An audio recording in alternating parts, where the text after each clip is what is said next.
Family Network.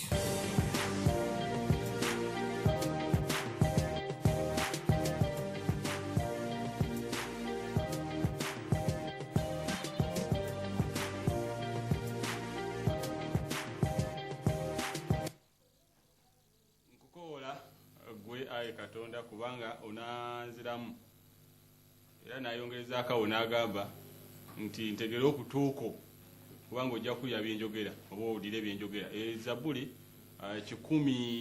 17 olunyiri lwa 6 amanya nebifaananyi Genesis David owaffe wedda amuje balikuje mukozeko olunaku lwa leero abagenze ku mirimu abasiibye awaka mwebale kulya ku mawolu n'abaana abanetegekera okusoma mulimu abaana batandise okumpeeza message wano Genesis, we are going to miss your show, tugenda tuddayo bannange Monday ngenda munnaye mugende musome okusoma kwetaagisa ate ne muzadde wa simanyi ng'osomye so ndowooza waligenze n'okola ekisaanidde ekisooka mugenda mu classes endala ege yali mu senior 1 agenda mu senior 2 yali mu senior 2 abatula ebibuuzo ya P7 mujja mulindako ebyamwe ebikyali biwanvu kompyuta oluusi zekyanze ate smart bannatusasula bikyayi biwanvuwanvu ebyammwe naye mujja mukyanyumirwa awaka kasita mubanga mwegendereza ne mutayingira mu mize emikyamu naddala abakuzeekuzeemu nga ba senior 4 ne senior 6 bitera kutereka bitandika kutambula awo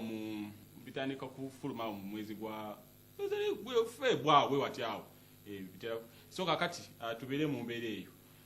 Olunaku lwa leero bibadde bingi ebibadde ku Facebook bibadde bingi nnyo mwabadde mu mupiira gwajjo ogwamanyu mwabiwandiiseeko kaawo mwawandiiseeko abaataddeko obufaananyi mwabutaddeko awo obusesa waliwo akafaananyi kabadde kaddole ng'eri mu buliri bweti ng'eringiza bweti olinagamba nti abamanyu bwe bati bwe balaba omupiira mwakoze updates nyingi sesa updates nyingi ezikwata ku manyu naye mugume abasajja nga ba Kaddu Yusufu bambazira Kikalito Kwanjule bangi nnyo sibaba Mukasa Lawrence bangi nnyo abawagira manyu bintu byamwe bikyali bizibu naye simanyi actually ndowooza number 1 posi ya leero ekwata ku manyu omusajja yagenze n'akayiya mwayiza bu status bungi naye kukanyumidde nnyo kuba kabye enjuyi zombi so Facebook tebaddeko nnyo leero okujjako olutalo olubadde wakati wa ewakakensa Henry ndowooza abasinga mubadde mu lulaba tewaddewo nnyo kyamaanyi naye mukyalo oyo simanyi oba kiki Rita Love Kagwa simanyi bannaye Katonda atusaasire naye mulimu abantu simanyi yagenze na faking account ya fakinze account kantu kinyonyome kyabadde ya fakinze account n'agifuula nti ya Henry Kakensa Ndugwa n'ateekako ekifaananyi kye nga ebyakakensa bwe biri then bagenda mu inbox ne bachattinganga Kakensa bwafera abantu kugamba ng'oli alingalaga nti Kakensa badde alina ssente zasaba ng'alina ssente zasaba omuntu nti simanyi alina bigwe yali agala omwabiza byabadde biwanvu nga kiringa bwe bagamba nti Kakensa asaba ssente okwabya abantu naye nga mu butuufu twageze kitunulamuko account yabadde fake actually waliwo n'omuvubuka omulala bamuyita Mukasa Henry faking account ya Natukunda Kalo nayo fake account Natukunda Kalo eri awo njafuna obudde ndowooza nja kuba njibaleetera nja kukikola wano ndabe engeri gye njibaleeteramu so ate simwegeneza abantu ng'abo muleme kulugwamuko ebiseera ebisinga tulina okwettanira okwewala ennyo ebibi ate ne twettanira ennyo ebirungi bwetyo bwe twagenze olunaku lwa leero omulama leero tuleeseeko ku gwa kizadde gwa abantu bakulukulu naye n'abavubuka ati simusobola okuba nga mujja kuba kwegamba muyiga mufunamu ekyokuyiga ndabye nnyo posts ezisinga mu ba single mothers nga bagamba bananga omusajja takyampa buyambi abasajja mukule ebintu bwe bityo take your responsibility as a dad so like comments zibadde bwe zityo about their wrangles our kazi how they affect the children bibadde bwe bityo so nengamba nti leero twogereko ku kintu ekyo tulabe osogwe mulama gwaffe guliyo ku FB moment yeyo page yaffe bagita FB moment ogenda no checking nonya FB by the way network ndoza kankole bwenti waliwo nangambye nti I'm warming up for the show naye show nagikyusamuko show twagikyusamu etandika saa 12 paka 12 n'ekitundu ate ne mu group yaffe ndoza na updating ekyo ne bagamba nti show yakyukamu ne ku page yaffe abali ku page yaffe ne ku olo yange ne ku olo z'abafaani abasinga bagenze bakibabulira nti show yakyusamuko obudde so kakati nenjagala tukyogereko kuba kirabika kireese ettagali nyingi. In fact nze nga Genesis David nina kapa emu gye mbadde ndoza ziringa bbiri nga twogeraganyaamu nazo. Oli yalemererwa okulabirira omwana we yagenda Dubai naye omukyala bambi alina akaaba agamba omuvubuka yandekawo talabira abaana bange biki nenjogerako naye omuvubuka yaŋŋambye sijja kwogera amanya gaabwe naye omuvubuka yaŋŋambye nti okutandika ne taamu eno ajja kuba ayamba omwana. Omulala gwe nayogerako yali mukambwe nnyo nayogera bingi nnyo naye nze tekyali tekimu kyankwatako ng'oli akinyingizaamu kuba nali njagala kwogerako saidi zombi njogereko nazo. Ate kyangu nnyo okola group conversation kyangu nnyo wadinga oli n'oli mwadinga bwe munakunnyonnyola ekizibu kye then mu counseling n'oba counselinga bwe kiyita ne kiyita naye oyo yali muzibu nnyo. So bwetyo tugenda okubeera kuba n'akaseera keeko akabazadde okusaba abakyala okusaba sente za school fees okusaba ebyetaago by'abaana bintu bingi saawa zino bibasaba kuba abaana banatera okuddayo. So tuli ku mulamu ogwo olunaku lwa leero gwe tugenda okwogerako then tufune endowooza zammwe nebaza abakomentinga n'abakola status updates. By the way abantu abasinga munange status update oluusi agipostinga nga kubeera ng'okusaaga naye nga mu mutima muli munda alina okunyigirizibwa. So oluusi tuziyisayisaamu awo ne tuseka ne tunyumirwa naye nga oluusi bambi ofunangamu ekyokuyiga mu status update y'omuntu ayinza okyogera ng'asaagirira naye nga bizibu. So katugende mu Fana Uganda tusome comments zammwe awo then tugende mu 10 posts ezikoze olunaku lwa leero tulabe ekigenda mu maaso. Tovaawo tukomawo.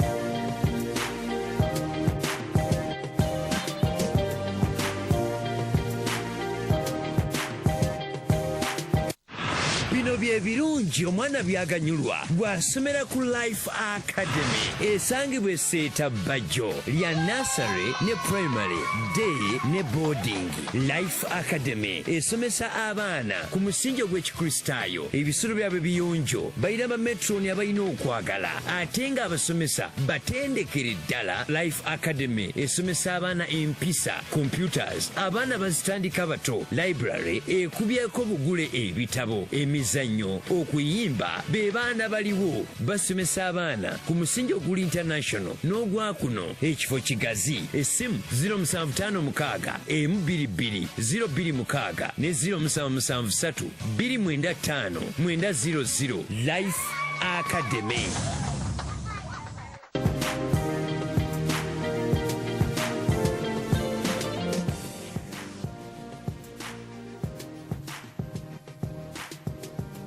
Okay, like, share, comment, upload in a Facebook moment. Amanya n'ekifaananyi Genesis David wafa wedda. Page yaffe ewezezza abantu 12,000 mu weeks 2. Ekiba kitegeeza nti lunaku tubadde tukola week tubadde tukola 10,000. Tujja kweyongerayo mu ngeri eyo. Katugende ku namagwa leero tusome comments zammwe kuba nazo nnyingi abantu abakomentinze bangi. Okay, nakafuna likes 50 ku comment eno. Then comments zikyali nkaaga mu musanvu.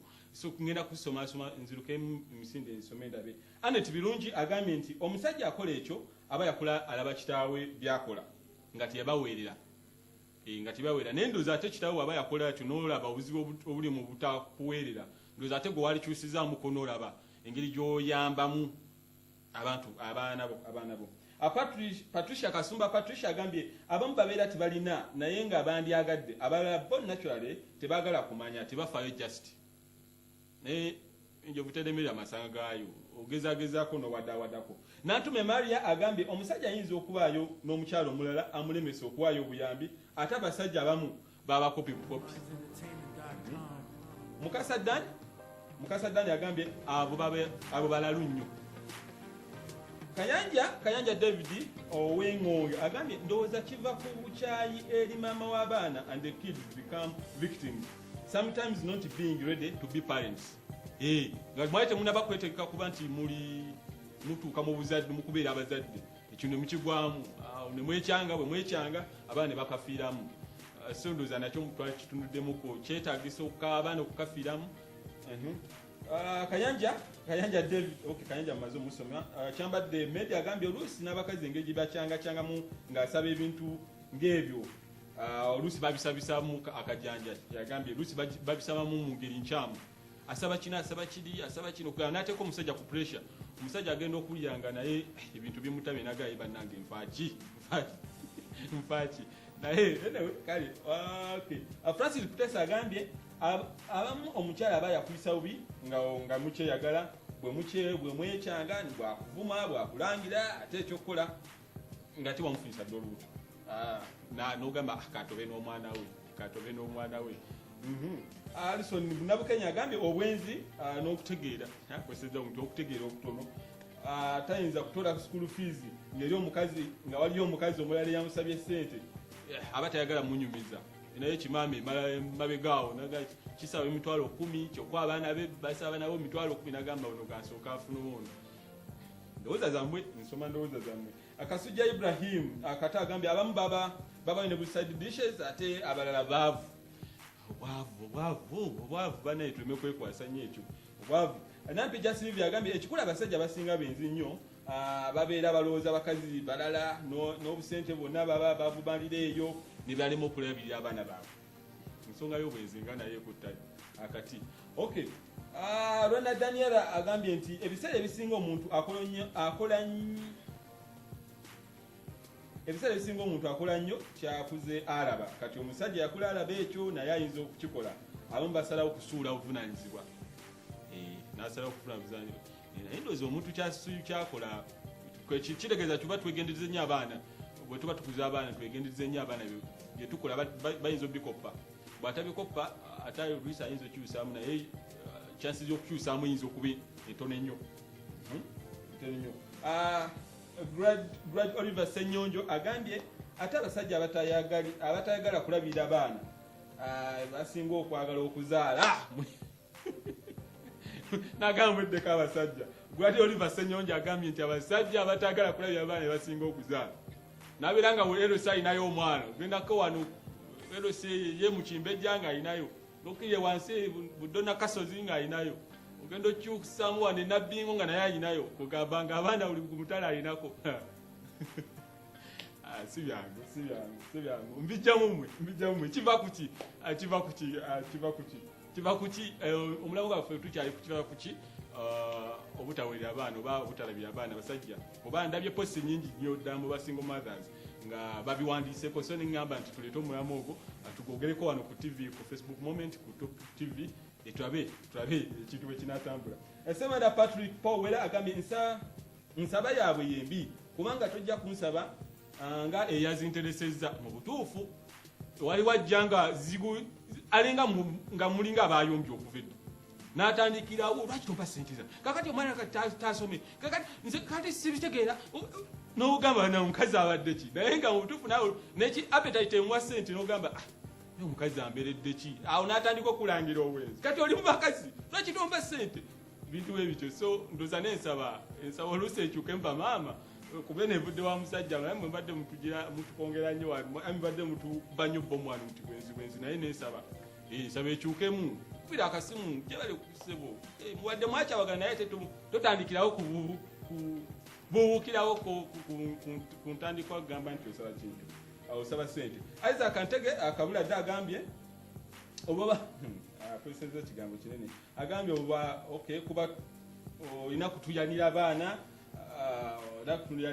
kati omuntu Yesu yeewa nagamba ku baana be yeetaaga nakusiwa luzira naye waliyo etteeka by the way waliwo etteeka eryo bw'obanga tolabye abaana bo waliyo etteeka ndowooza si ndowooza waliyo etteeka osobola ogenda ndowooza mu family protection unit ndowooza yeekola ku ebyo ne mubitunulatunulamuku musooka ne mwogereganyamuko ne bakubuuza waayo okola mulimu ki okola bwe guti ofuna sente mmeka osobola mmeka ne mukkaanya naye ate bwe kituuka ku mukazi nga mwekyawa byabubi baaba ate awo nayo bitandika okuba ebizibu kuba ayinza oganjaga emitwalo 5 nga musajja wattu emitwalo 5 okumagawulira mu bigambo nga togakwatanga nako so naye olima obuzibu.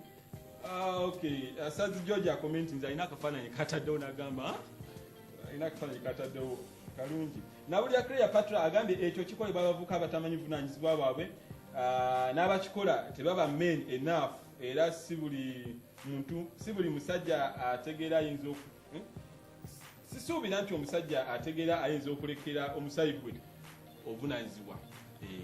Agamba abavubuka kisinze nnyo mu bavubuka naye ate abavubuka ennaku zino nga mwagadde baana kuba ndaba mulimu abapositinga ebifaananyi by'abaana baabwe aba kiifu mukibye ateekawo ebifaananyi awo n'abyapulodinga.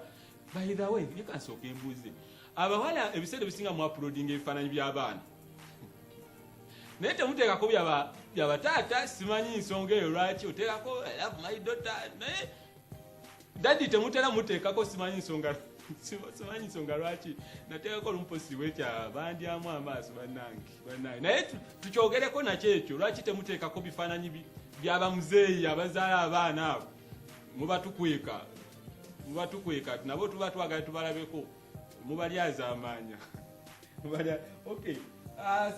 Sendagire Joseph agambye teri musajja atayagala kulabira musaayi gwe naye oluusi kiva ku busobozi nga talina n'ekirala kuteeka kasabaana abo naye obusobozi kakati ndowooza tukole bwe tuti ekyobusobozi tugambe bwe tuti bwe mba sisobola ssomero ddene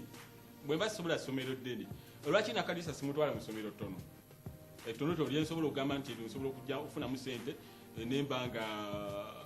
nembanga nsobola okumulabirira mu mbeera eyo okusinga okugamba nti obusobozi obwavu naye atisi olwana nga musajja okujjako ng'olina abaana bangi ekyo nakyo nzijukiredde abakubanga obufaananyi twalibanga mu primary 5 ng'omu omusajja omu ng'asitudde kisaniya bwe kiti kuliko maama kuliko obwana obungingi awo then n'omulala ng'alina abaana 2 3 awo bwe ba family planning yakulema awo oluusi biyinza okukalubamuko naye tuleme kwekwasa ekyokuba obusobozi tusalire magezi okusinga okwekwasa obusobozi. Okay.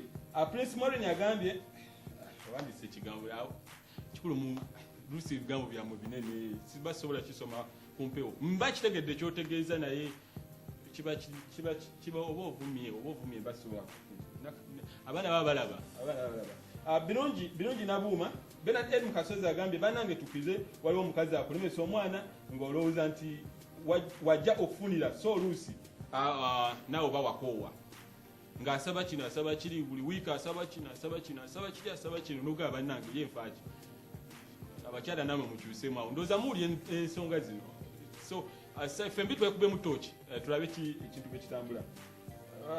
Josephine Sanyu nkutumidde. Okay. Sendagire Martin agambye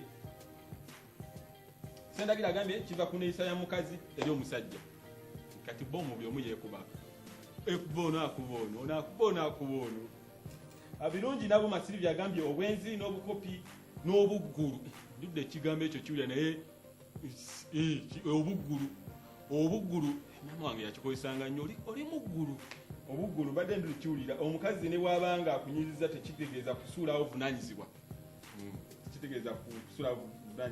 nakyo muli Mariam agambye abasajja abamu bw'alabanga omukyala yeesobola nga oyabyeviirako omukazi akola walimu obino ye lwaki gwe tolinaako ku ssente kakati nze naaba ndabirira abaana nzekka tulina kuwa ssente lwaki kakati gwe totunda nnyanya tolina mudaala mukatala nabiteekamu feeling okakana mukama tusasire. Asamu Mayanja agambye omusajja agaana okuweerera abaana be abeera muzibu nnyo buli muzadde akimanye nti enjovu teremera masanga gaayo okuweerera omwana obanga muwadde obugagga obw'ensibo aba takyalina kyakubanja muzeeyi kati nze takyamanja olimu abantu aba takyakubanja mu butuufu aba akuweeredde kati ate naawe oba olina okweyizaawo kaawo olabe engeri nawe bw'otambuzaamu obulamu bwo kuba ate obulamu tagenda kutambuza eva. Kate Kisozi agambye nti ebiseera ebisinga kiva mu butakkaanya omukyala ayinza okuba ayagala levo ate omwami gy'atasobola.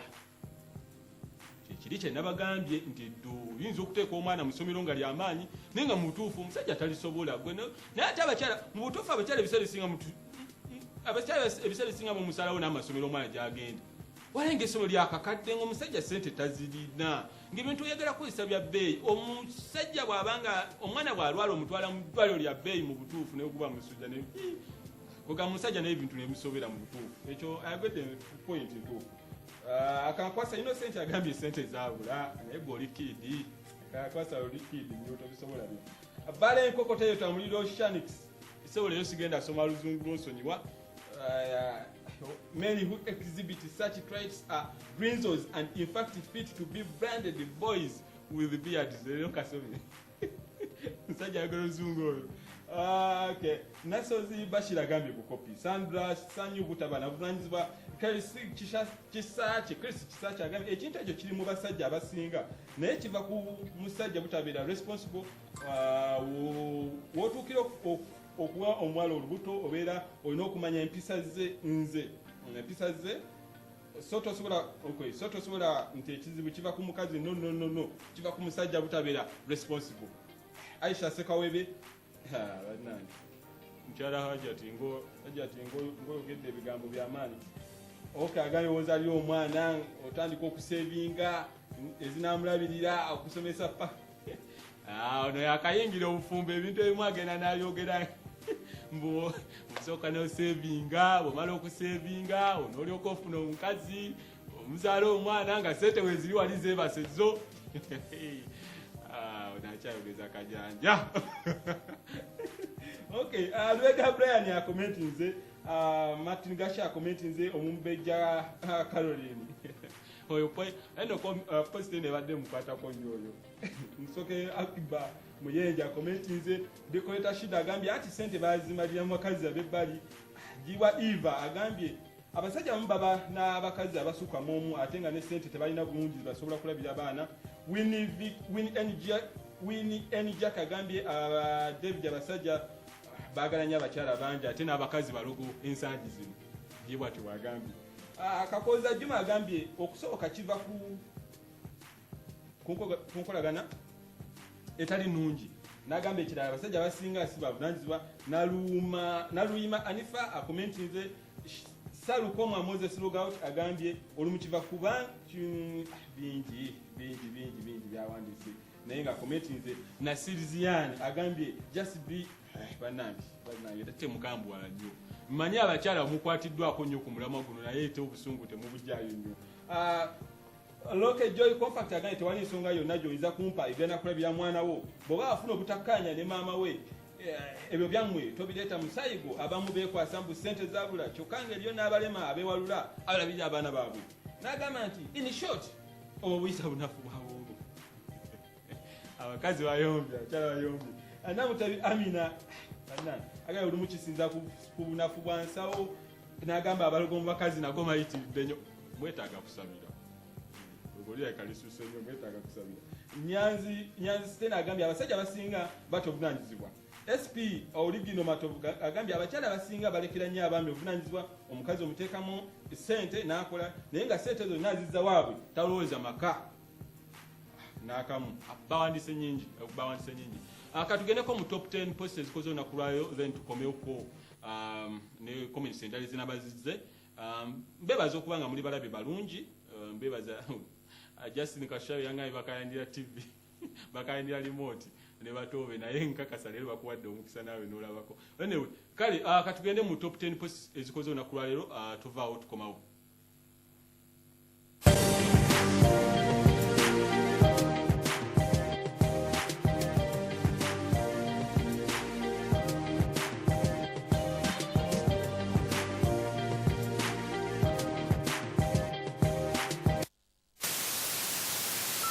Hi, I'm Digital Tev. I love TV, and I'm here to tell you about digital migration. Think of this as your TV, analog and old-fashioned. Right now, you can only get very few and unclear channels. To get a clear signal, you hang your aerial to the roof. You wave it around. Twist left, twist right. Adjust downwards, push upwards.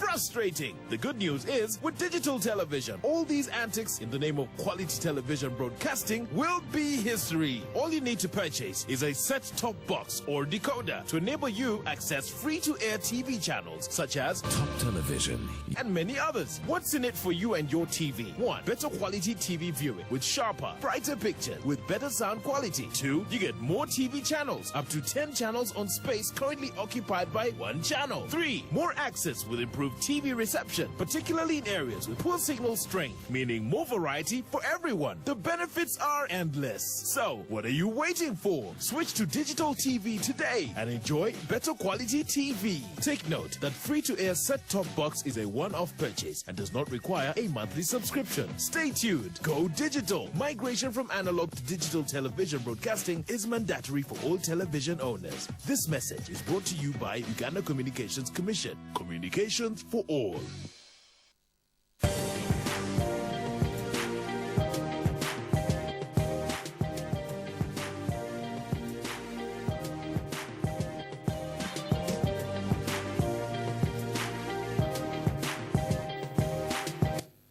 Okay, like, share, comment, upload in the Facebook moment. Amanya nechifana Genesis David offer with that. Number 10 everyday wakati share Justin again. Welcome to Uganda, where ladies don't accept flowers on Valentine or birthdays, and no money, no love. Where a blind beggar will reject a fake note. Where parents claim they were always the first position in school. Where whenever it rains, people stay indoors. Mubutufu nabayine mulukanagame moloke amkube ekyatonya nuga yebanakato. Okay, nangobi akantu akosibanyi mukagadde nnyo ondabyeko shares nyingi nnyo. Ndabyeko shares nyingi nnyo naye simanyi lwaki mukagadde. Nangobi loza agambye wawula abasoga twa. Asose kuseka naye wawula abasoga tulabye. Mbufe tujjamu engato nga tuyingira mu taxi ne banka n'aseka n'agamba onamanyidde. Kanzire yiganga wenditegeera ndikomawo.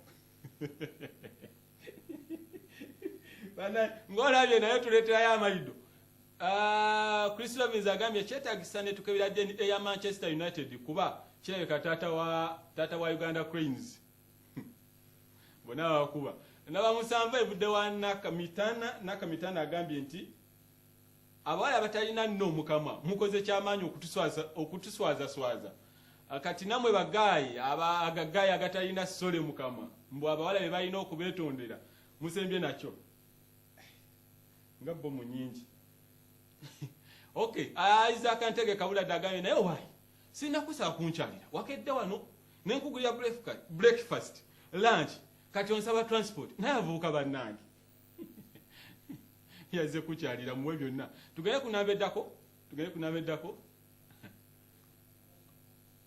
Okay, number 10 evudde wa Ray Mysterio agambye you people you must know where to stop with the people you meet ku Facebook.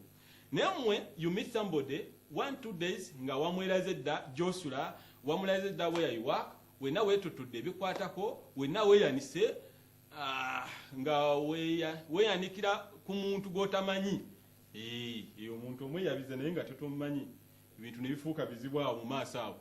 Tugenze ku Divine Mary agambye now these uncles and aunties who attend our graduation ceremonies when they are asked to speak about your good deeds, they instead they pull out all of that in the public or in the name of bringing back memories. Should remember we have girlfriends in the crowd. Mubutufu mulimu abajjayo data ku graduation yawo. Ani nkutumiddeko ogenda ku graduating awo omwana oba malo oba kusanyuka nnyo naye buli kimu ayogera ngenda ku graduation. So Brian agambye omanyi nabadde mukono eyo ne nkyama ku dduuka okufuna kyendya. Naguze elindazi limu n'akatunda. Kati nabadde ndi awo, ndabadde ndya some girl came. Sebo, mukama waffe yeebazibwe. Ngulira yogurt ne cake naye tonkwana na boyfriend. Naye ani yagamba abawala nti buli akuyamba aba ayagala some advances. Bintu bizibu tugende kunambeddako awo. Tugende kunambeddako. Nambeddako evudde wa Salukoma Moses Logout yagambye naye abantu munyumira. Tali muntu asaba Katonda nti amutwala agende mu ggulu kyokka. Musaba motoka, bakazi mboko, basajja nswanyu, good jobs etc. Musaba ko nti mukama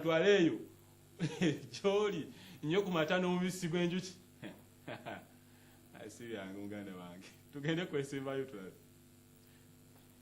esembayo evudde wa Maureen Mirundi okay Maureen Mirundi ndabira dadi Joseph Tamale Mirundi agambye nti naye ddala omanyi boyfriend oba girlfriend wo gye bamuzaala amazima omanyi gy'asula yali ayogeddeko ku bakadde bo mu mboozi zammwe ye baganda be omanyi bameka wamu n'emikwano gye kirowoozeeko nnyo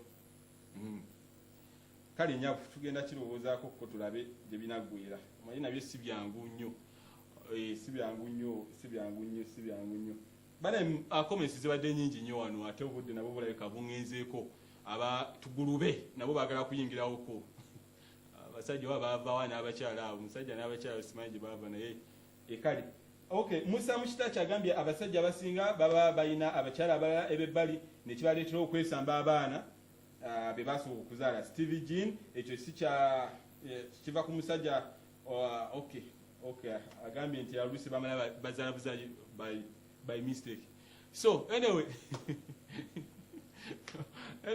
okay program yaffe ndoze tuse ekomye wano wala kansiseza wano naye program yaffe tuse ekomye wano katugende mutugulube mbadde Genesis David owaffe wedda jukira nti program yaffe yakyusa obudde ebeera ku ssaawa 12 paka ssaawa 12:30 musule bulungi mubeere n'akawungeeza kalungi mweraba